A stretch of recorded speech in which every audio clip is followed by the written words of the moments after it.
Bisa nyimak nih sepenggal kisah dari Teh Feby. Dulu aku seperti itu. Pada saat kecil, yang lain main, yang lain turun naik mobil, aku harus misalnya cuci piring, harus marut, harus iniin sayur. Jadi kalau yang lain main, aku tuh yang, ya Allah itu bisa main, aku masih harus kayak gini dulu gitu. Jadi ada rasa-rasa enaknya jadi dia gitu. Suatu saat kuliah punya duit sedikit gitu ya, aku mulai berbagi. Karena aku pernah rasanya jadi yang nerima uang. Ketika dikasih uang 1.000, 2.000 tuh rasanya bahagia, ibaratnya gitu. Nah, di titik aku mulai ada uang, aku pernah ada di titik itu mereka. Aku mau melakukan sharing kebahagiaan karena aku tahu rasanya dikasih itu kayak apa gitu. Nah, perubahannya ada di mana?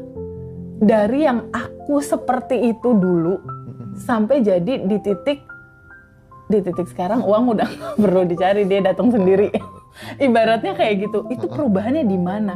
Karena aku pernah dalam posisi teman-teman semua bingung, takut, cemas.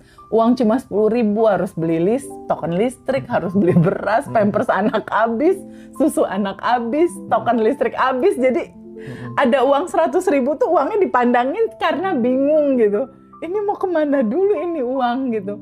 Nah, pada akhirnya di titik sekarang itu gimana teh awalnya gitu kan? Mulailah belajar tentang kesadaran. Mulailah belajar tentang apapun yang pada akhirnya merubah mindset dan merubah cara pandang aku.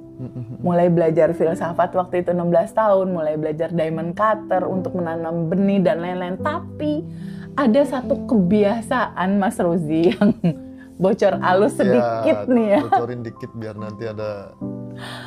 Ada satu kebiasaan yang aku merasa kayaknya ini deh. Ada satu mindset yang tertanam di sini.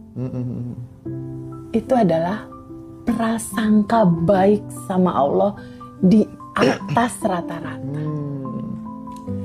Jadi letakkanlah asumsi atau prasangka dirimu terhadap kehidupanmu yang di atas rata-rata.